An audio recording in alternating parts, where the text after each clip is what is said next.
Hello students, chapter 1 हमारा जो है वो ऑलमोस्ट हमने कंप्लीट कर लिया है।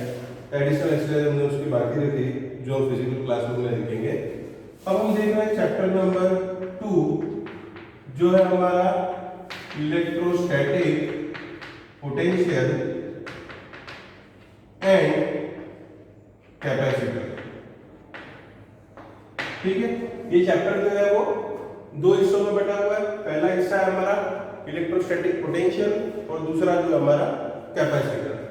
तो पहले हमें डिस्कस करना है इलेक्ट्रोस्टैटिक पोटेंशियल के बारे में कि what is meaning of electrostatic potential और ऐसी क्वांटिटी की हमें जो है वो जरूरत भी क्यों है, व्हाई वी रिक्वायर इट। क्योंकि जब हमने इलेक्ट्रिक फील्ड ढूंढ ली तो इलेक्ट्रिक फील्ड की वजह से हमें फोर्स ढूंढना इजी हो गया। फोर्स की हेल्प से हम जो है वो वर्क, एनर्जी, ये सारी चीजें अच्छे से ढूंढने लगे। अब ये इलेक्ट्रोस्टैटिक पोटेंशियल जो है वो चीज क्या है वो हमें यहाँ पे देखनी है, उस पर ज्यादा हमें यहाँ पे फोकस करना है। इलेक्ट्रोस्टैटिक पोटेंशियल एक स्केलर क्वांटिटी है और ये स्केलर क्वांटिटी का फायदा क्या है कि बेसिक जो रिक्वायरमेंट है हमारी वो वर्क ढूंढने की है, और वर्क ढूंढने के लिए हमें फोर्स और फोर्स के लिए इलेक्ट्रिक फील्ड जैसी वेक्टर क्वांटिटीज की जरूरत पड़ती है। तो वेक्टर क्वांटिटीज की जरूरत ना पड़े और हम सीधे सीधे एनर्जी ढूंढ सके, इसलिए हमने एक क्वांटिटी यहाँ पे इंट्रोड्यूस की है जिसे हम कहते हैं इलेक्ट्रोस्टैटिक पोटेंशियल।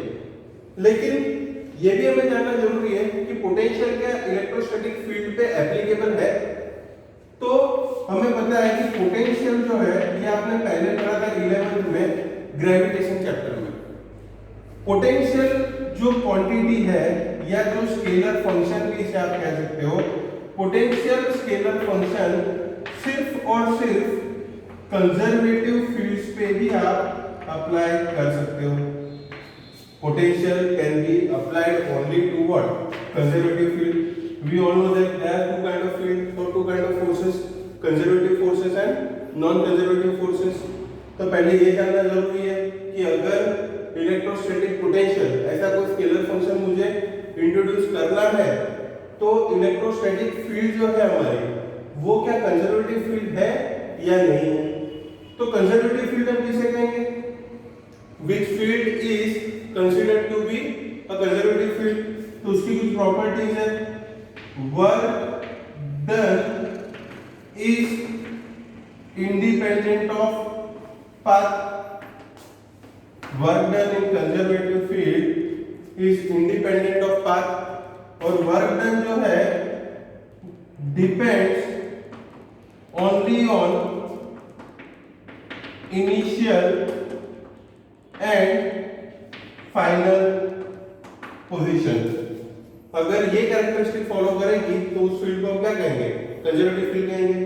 कि वर्क डन जो है in given field if it is independent of path depends only on initial and final position, then such field is called conservative field. दूसरी चीज कंजर्वेटिव फील्ड की ये है कि work done in closed path is what, zero. अगर close path पे हम work कराते हो उसकी वैल्यू क्या आनी चाहिए, जीरो। एक पोजीशन से आप चलना चालू करते हो, वही पोजीशन पे वापस आते हो, तो ये सिचुएशन में अगर इनिशियल और फाइनल पोजीशन आपकी सेम है तो वर्क डन यहाँ पे जीरो होना चाहिए, जो इलेक्ट्रोस्टैटिक फील्ड में हमारा वैलिड है। तो work done on close path is zero is another characteristic of conservative field. Last is work done against the force is stored in form of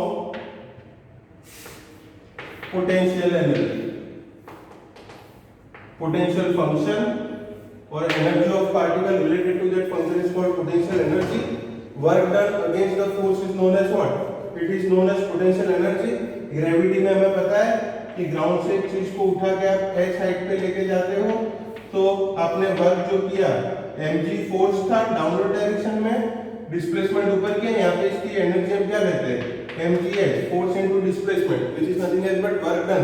तो जैसे ग्रेविटी में work done against gravitational force gets stored in form of potential energy, वैसे electrostatic field में भी work done against electrostatic field gets stored in form of electrostatic potential energy. तो तीन characteristic आपको खास ध्यान में रखनी है। इलेक्ट्रोस्टैटिक फील्ड जो है वो भी कंजर्वेटिव फील्ड है। इलेक्ट्रोस्टैटिक फील्ड जो है वो कंजर्वेटिव फील्ड है क्योंकि work done in electrostatic field is independent of path, depends only on initial and final position.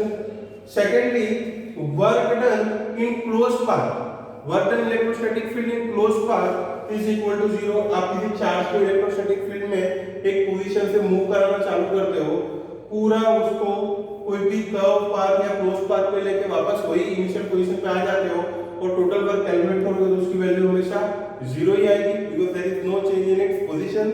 And finally, work done against electrostatic field is stored in form of potential energy. तो ये तीन सारी चीजें हैं जो किसी भी फंक्शन या फील्ड को कंजर्वेटिव फील्ड बनाने के लिए जरूरी है।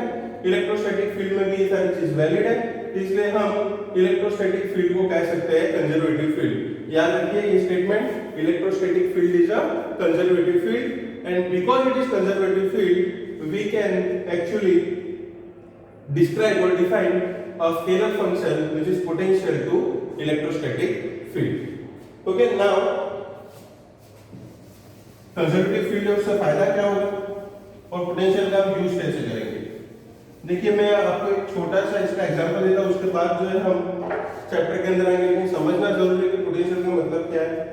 मान लो कि आपके पास ये एक पोजीशन है ए और ये ए पोजीशन से किसी चार्ज को या यूनिट चार्ज को आप बी पे लेके आ रहे हो और चार्ज को ए से लेके बी में लाने के लिए मान लो मुझे 10 जूल वर्क की जरूरत है। किसी एक चार्ज को ए से बी तक मुझे लाना है और वर्क रिक्वायर्ड मेरे पास है वो है 10 जूल। किसी चार्ज को मैं ए से सी तक लेके आता हूँ और वर्क रिक्वायर्ड जो है वो 20 जूल है।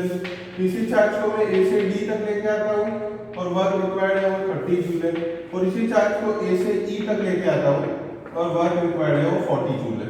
आ रहा समझ में? किसी एक फिक्स पॉइंट ए से चार्ज को मैं एक गिवन इलेक्ट्रिक फील्ड में बी पे, सी पे, डी पे या ई पे लेके आ रहा हूँ तो वर्क डन जो है रिस्पेक्टिव 10 जूल, 20 जूल, 30 जूल और 40 जूल है। ये हमने कैलकुलेट कर लिया है। अब अगर मैं पूछूं कि किसी चार्ज को मुझे बी से लेकर डी तक जाना है तो बी से डी के लिए वर्क क्या होगा? अगर वो ढूंढना है तो कैसे हम ढूंढ पाएंगे? आ रहा है समझ में कि work required to move a given charge from B to D, how much is the work required, ये हमें ढूंढना है। तो इसके लिए आप ये भी कर सकते हो कि ए से डी तक जो आपको जाना है उसे दो पाथ में कर सकते हो। ए से बी तक पहले जाओ और फिर बी से डी तक जाओ। आ रहा है समझ में? अगर आपको ए से डी जाना है तो आप डायरेक्ट ए से डी चले जाओ या ए से होकर बी जाओ और फिर बी से डी जाओ। There should be same work required 30 joule. Why? क्योंकि हमें पता है कि it is independent of path and depends only on initial and final position. हमें पता है ए से डी तक का जो वर्क है वो 30 जूल है, ए से बी तक का जो वर्क है वो 10 जूल है। So work done from B to D from this data is clearly what? 30 minus 10, that is 20 joule. So work done to move from B to D is nothing else but work done to reach D position minus work done to reach B position from same initial point A. आपको आ रहा समझ में? तो B से D का जो work है अगर वो मुझे ढूंढना है तो ये वर्क ढूंढने के लिए मुझे किसी वेक्टर की, किसी इंटीग्रेशन की कोई जरूरत नहीं है। मुझे सिर्फ बी पॉइंट का ये जो पॉइंट है, ये जो स्केलर वैल्यू है वो पता होनी चाहिए और डी पॉइंट की ये स्केलर वैल्यू पता होनी चाहिए। ये दोनों स्केलर वैल्यू का डिफरेंस मैं लूंगा 30 माइनस 10 तो मुझे इजीली ये 20 जूल जो है वर्क मिल रहा है। सिमिलरली अगर मैं क्वेश्चन पूछता आपको कि भाई अगर हमें बी से ई तक जाना है तो बी से ई तक जाने का वर्क क्या होगा? तो आप बोलोगे फाइनल का वर्क बोलो ई का, इनिशियल का बोलो बी का। फाइनल का है 40, इनिशियल का है 10, तो ये आंसर आना चाहिए आपका 30 जूल। ये सीधा सीधा आपको मिल रहा है। ये 10 से लेकर 40 तक का जो वर्क है वो 40 माइनस 10 ये जो 30 जूल है। अब ये जो ए पॉइंट है ये हमारा फिक्स पॉइंट है। इस पॉइंट को हम कहते हैं रेफरेंस पॉइंट। ये जो ए हमारा फिक्स पॉइंट है उस पॉइंट को हम क्या नाम देंगे? Reference point. ये बी, सी, ये सारे जो पॉइंट्स है ये हमारे फील्ड के पॉइंट्स है। Field points we can say in electrostatic field. और ये जो सारे मैंने नंबर किए 10 20 30 40 इन सारे पॉइंट्स ये सारे स्केलर फंक्शन है, तो ये सारे पॉइंट्स के हम बोल सकते हैं इन्हें पोटेंशियल्स। मतलब किसी फिक्स रेफरेंस पॉइंट के रेफरेंस में अगर आप सारे पॉइंट्स के ये पोटेंशियल्स ढूंढ लो तो फिर क्या हो सकता है, सिर्फ पोटेंशियल के डिफरेंस लेने से आपको जो है वो इजीली वर्क यहाँ पे मिल सकता है। तो इट इज क्वाइट क्लियर कि हमें एक रेफरेंस पॉइंट ढूंढना होगा और रेफरेंस पॉइंट से गिवन पॉइंट तक लाने के लिए यूनिट चार्ज लाने के लिए हम वर्क कैलकुलेट करेंगे और जो वर्क होगा वही वो पॉइंट का पोटेंशियल होगा। Knowing all the potentials we can easily find out potential difference, and with potential difference you can easily calculate the energy and the potential energy associated with that particular charge। जैसे जैसे chapter में आगे बढ़ेंगे और चीजें आपकी clear होती जाएगी। ये सारी चीजें आप पहले क्लियर कर लो कि एक रेफरेंस पॉइंट हमें चाहिए और रेफरेंस पॉइंट से ये जो सारे गिवन पॉइंट्स है हमारे, तो गिवन पॉइंट्स तक हमें यूनिट पॉजिटिव चार्ज लाना है और यूनिट पॉजिटिव चार्ज लाने के लिए जो हम वर्क करेंगे उसे हम क्या कहेंगे, उसे हम कहेंगे उस पॉइंट का इलेक्ट्रोस्टैटिक पोटेंशियल। आगे बढ़ते हैं हम अब सीधा हम इलेक्ट्रोस्टैटिक पोटेंशियल की डेफिनेशन पे आते हैं कि हम इलेक्ट्रोस्टैटिक पोटेंशियल को कैसे डिफाइन कर सकते हैं। फिर जो पोटेंशियल अलग अलग चार्ज कॉन्फ़िगरेशन के ढूंढेंगे, उसके बाद हम पोटेंशियल एनर्जी की तरफ जाएंगे। अब जैसे मैंने अभी आपको समझाया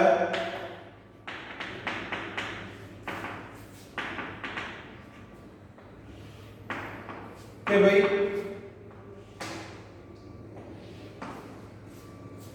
electrostatic potential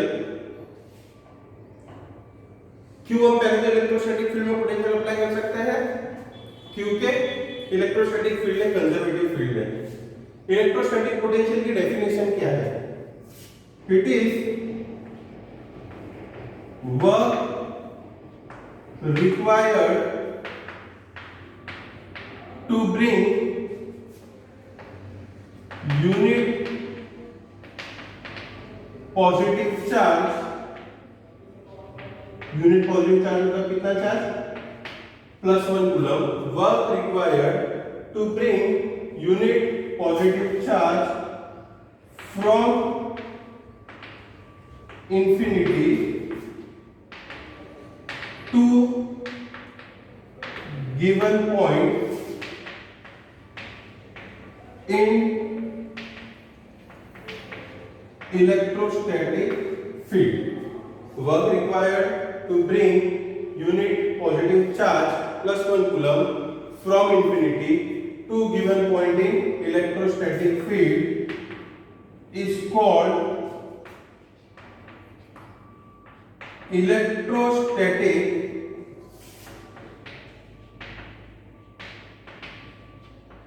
potential at that particular point। Definition समझ लो, डेफिनेशन क्या है, work that is to be required to bring unit positive charge from infinity. अब इंफिनिटी क्यों लिया हमने कि रेफरेंस पॉइंट जो हमने क्या लिया है, इंफिनिटी। रेफरेंस पॉइंट इंफिनिटी लेने का लॉजिक क्या है कि रेफरेंस पॉइंट ऐसा सिलेक्ट करो कि अगर आपके फील्ड में चार्ज की पोजीशन चेंज भी होती है तो रेफरेंस पॉइंट पे कोई ज्यादा चेंजेस नहीं आने चाहिए। तो इंफिनिटी यहाँ से बहुत दूर है, तो यहाँ पे हम चार्जेस की कोई भी पोजीशन चेंज करेंगे तो इंफिनिटी पॉइंट पे उसकी इफेक्ट जो है काफी कम आएगी, इसलिए हमने इस पॉइंट को इंफिनिटी सिलेक्ट किया हुआ है। Work required to bring unit positive charge from infinity to given point in electrostatic field is called electrostatic potential at that point। Work required to bring unit positive charge from infinity to given point in electrostatic field। एक यहाँ पे और point लिखना काफी जरूरी है, against electric field. ये जो वर्क आपको करना है वो क्या करना है, आपको अगेंस्ट इलेक्ट्रिक फील्ड करना है।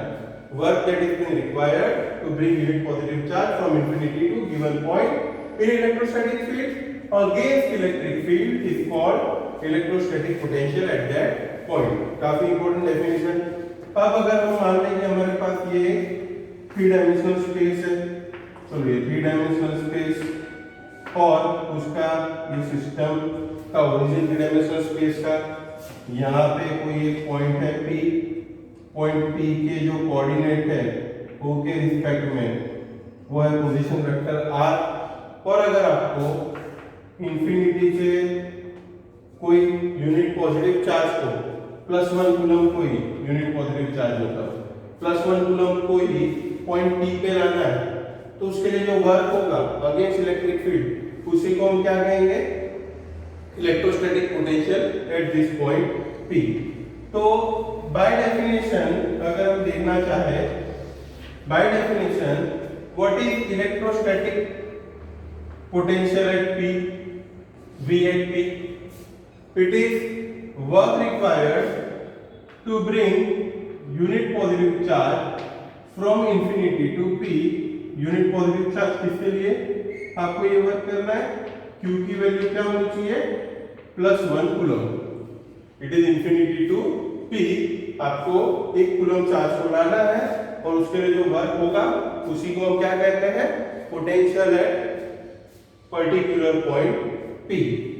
अब +1 कूलम को लाना है, मतलब वर्क की डेफिनेशन क्या होगी, infinity to P force F dot dr।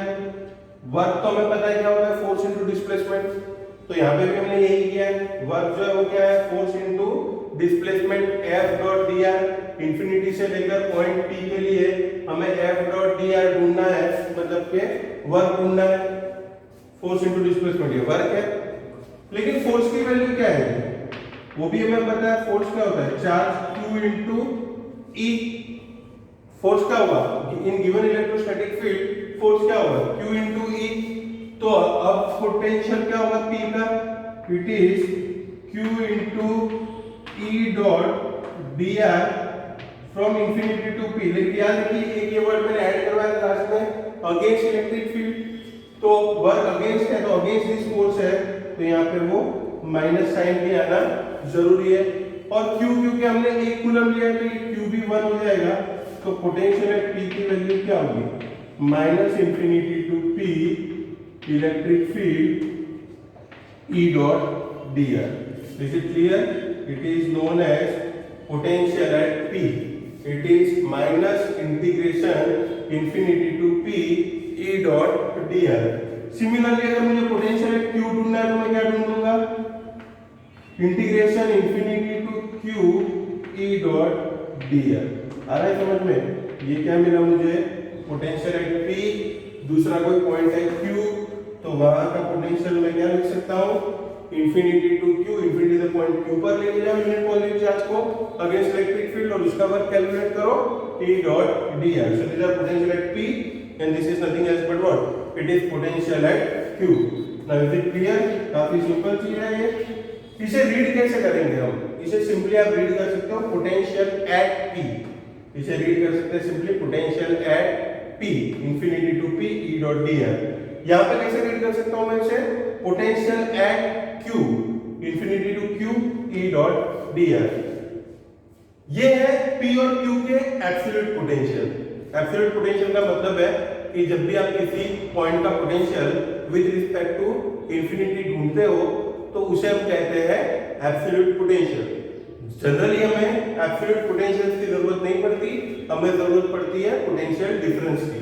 तो जैसे अब हमें पूछा जाए कि पॉइंट P का Q के रिस्पेक्ट में क्या पोटेंशियल होगा, तो वो हम कैसे ढूंढ सकते हैं। अगर क्वेश्चन हमें ये पूछा जाए कि फाइंड, अगर क्वेश्चन हमारा ये होता कि find potential at P with respect to Q, VPQ।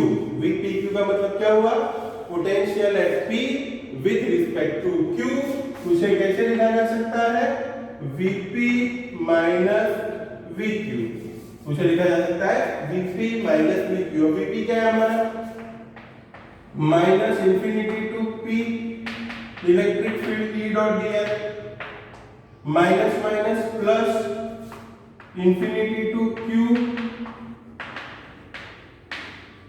E dot dr। इस तरीके से जो है हम इसे लिख सकते हैं infinity to P E dot D R plus infinity to Q E dot D R. अब हम एक काम कर सकते हैं कि इसे ऐसे लिख सकते हैं infinity to P E dot D R, और अगर इसकी लिमिट में जो इंटरचेंज करूंगा इंफिनिटी से क्यू लेके जाओ या क्यू से इंफिनिटी लेके आओ तो वहां क्या होगा, एक माइनस साइन आएगी, is it Q to infinity E dot D R. दोनों में से माइनस साइन कॉमन ले रहा हूं तो ऐसे लिखा जा सकता है क्यू से infinity E dot D R और इंफिनिटी से P E dot D R. ये सारे स्टेप समझिए आप। क्या लिखा है हमने, infinity to P E dot D R minus V Q की वैल्यू यहाँ पे रखी, वी क्यू की वैल्यू क्या आएगी plus infinity to Q E dot D R. अब ये जो इंफिनिटी टू क्यू है उसके में लिमिट जो है इंटरचेंज की है, तो बाहर जो पॉजिटिव है वो नेगेटिव होगा, what it will be Q to infinity E dot D R. I have taken negative sign out and I have written this step first, Q to infinity E dot D R and infinity to P E dot D R. अब इसका मतलब क्या हुआ, आप work ढूंढ रहे हो किसी चार्ज के लिए, यूनिट पॉजिटिव चार्ज के लिए, कहां से कहां तक, क्यू से लेकर इंफिनिटी तक। फिर क्या कर रहे हो, वापस इसका वर्क ऐड कर रहे हो, कहां से कहां तक, इंफिनिटी से पी तक। किसी चार्ज को हम पहले पॉइंट क्यू से इंफिनिटी लेके जा रहे हैं, उसका वर्क ढूंढा। सेकेंड स्टेप में उसी चार्ज को हमने इंफिनिटी से वापस पी तक लेके आए, उसका वर्क ढूंढा। समझिए क्यू से लेके गए इंफिनिटी तक, इंफिनिटी से वापस कहां पे लाए, पी तक। लेकिन जैसे मैंने आपको बोला वर्क डन जो है वो पाथ डिपेंडेंट नहीं है, तो मैं घूम फिर के लाऊं या सीधा क्यू से पी लाऊं, सेम ही वर्क होना चाहिए। तो अगर Q to infinity plus infinity to P, उसकी जगह क्या लिख सकता हूं, integration Q to P E dot D R. तो ये क्या मिला मुझे, ये मिला मुझे वी पी क्यू, मतलब क्या मिला मुझे, V P minus V Q. क्या रेट दिया जाएगा, it is potential at P with respect to Q.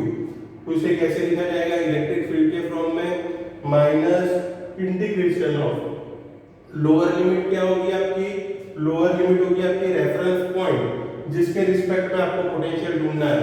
Upper limit क्या होगी आपकी, अपर लिमिट आपका होगा वो पॉइंट जहां पे आपको पोटेंशियल ढूंढना है, V P Q minus integration Q to P E dot D R. काफी सिंपल है, इजीली हम इसकी हेल्प से जो है वो पोटेंशियल ढूंढ सकते हैं। इसका यूज देख लें आप, मतलब आपको एक चीज अब समझ में आनी चाहिए, मैंने आपको यहाँ पे ई और वी के बीच का रिलेशन समझा दिया है।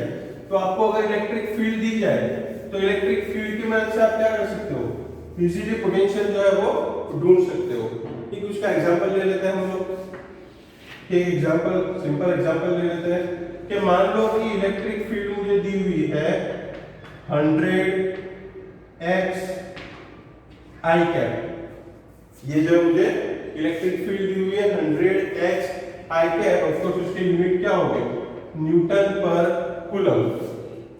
और क्वेश्चन ये होता कि फाइंड पोटेंशियल, ठीक है, एट ओरिजिन मतलब x is equal to 0 with respect to point P having coordinate 10, 20। ये क्वेश्चन है हमारा। हमें इलेक्ट्रिक फील्ड दी हुई है E is equal to 100 x i cap newton पर कूलम, और हमें क्या पूछा गया, you have to find out potential at origin point कौन सा है, x is equal to 0 with respect to कौन सा पॉइंट है भाई, with respect to a point P जिसके कोऑर्डिनेट क्या है 10, 20। क्वेश्चन ध्यान से समझो, इसे कैसे यूज करना है समझो। पोटेंशियल मुझे कहां ढूंढना है, पोटेंशियल मुझे ढूंढना है ओरिजिन पे, तो हमें पोटेंशियल ढूंढना है कहां पे, ओरिजिन में V O with respect to कौन सा point, with respect to P point. तो विद रिस्पेक्ट टू ये आएगा P पॉइंट, मतलब मुझे V at origin with respect to P ये ढूंढना है। कैसे ढूंढ सकता हूं मैं लिख सकता हूं VO minus VP potential at origin with respect to P minus integration P to O। पहले मैंने समझाया with respect to point, reference point, lower limit जहां पे पोटेंशियल ढूंढना है वो क्या होगा, upper limit, electric field E dot D R. चलो पी पॉइंट क्या है, पी पॉइंट है हमारा कौन सा 10,20। ओरिजिन क्या है हमारा, ओरिजिन है 0,0। इलेक्ट्रिक फील्ड ई की वैल्यू क्या दी हुई है 100x आई कैप। डी आर को मैं क्या लिख सकता हूं, डी आर हो सकता है dx i cap plus dy j cap plus dz k cap. अब आपको ये बताने की जरूरत नहीं है, डॉट प्रोडक्ट लेना है। इलेक्ट्रिक फील्ड में सिर्फ आई कैप ही है, जे कैप जेड कैप नहीं दिए तो मतलब वो दोनों जीरो है। तो 100x dx i cap into I cap is 1। अब और सिर्फ x की अगर बात हो रही है तो y लिमिट की कोई जरूरत नहीं, तो x लिमिट लिखूंगा मैं 10 से लेकर 0। क्या बचेगी वैल्यू 100 बाहर आएगा, x की वैल्यू क्या होगी x²/2। इंटीग्रेशन सिंपल है, हमें आ रहा है 10 to 0 minus 100 x² 0 minus 100 divided by 2। 100 divided by 2 is what 50। 50 into 100 minus minus plus, तो ये वैल्यू होगी पोटेंशियल की 5000 वोल्ट। आ रहा है, काफी सिंपल क्वेश्चन है। यहाँ पे हमने क्या किया है, जो हमें इलेक्ट्रिक फील्ड दी हुई थी वो इलेक्ट्रिक फील्ड की मदद से हमने दो पॉइंट के बीच का पोटेंशियल डिफरेंस ढूंढना है। हमें पूछा था find potential at origin with respect to point P। Origin point जो है x = 0, वो हमेशा फर्स्ट पॉइंट है जहां पर पोटेंशियल ढूंढना है। विद रिस्पेक्ट टू पॉइंट, जो रेफरेंस पॉइंट है वो हमारा सेकंड पॉइंट है जिसके रेफरेंस में हम पोटेंशियल ढूंढना है। रेफरेंस पॉइंट में जो लोअर लिमिट ऑफ इंटीग्रेशन होगा, जहां पे ढूंढना है वो होगा अपर लिमिट ऑफ हमारा इंटीग्रेशन। काफी सिंपल क्वेश्चन। एक और अगर एग्जांपल इसका देखना चाहे हम लोग देख सकते हैं, काफी सिंपल लॉजिक। ई को यूज करके हमें वी ढूंढना है। ये क्वेश्चन टेक्स्ट बुक में शायद है, कोई इलस्ट्रेशन हम डिस्कस कर लें कौन सा नंबर है बाद में। कि एक इनफाइनाइटली लॉन्ग वायर है, देखिए ये इनफाइनाइटली लॉन्ग वायर है और ये दिया हुआ है कि इस वायर पे यूनिफॉर्म चार्ज डेंसिटी दी हुई है हमें, जो है lambda. infinitely long wire with uniform charge density lambda, and what is our find potential at point at distance a from wire, find potential at point which is at distance a from wire with respect to point at distance b from wire। ये भी काफी simple question है। हमें ऐसे point पे potential find out करना है wire से जो वो a डिस्टेंस पे है विद रिस्पेक्ट टू कौन सा point, with respect to point p। यहाँ पे कोई दूसरा पॉइंट आया हुआ है p। तो वापस से कौन से पॉइंट पे पोटेंशियल फाइंड आउट करना है, at a with respect to कौन सा पॉइंट है, विद रिस्पेक्ट टू है पॉइंट B। तो क्या करेंगे हम, इंटीग्रेशन जिसके रेफरेंस में पॉइंट है उसे नीचे लेंगे लोअर लिमिट, और जिस पॉइंट पे ढूंढना है इलेक्ट्रिक पोटेंशियल उसे अपर लिमिट लेंगे, which is equal to A, and we will write down as what P dot dr।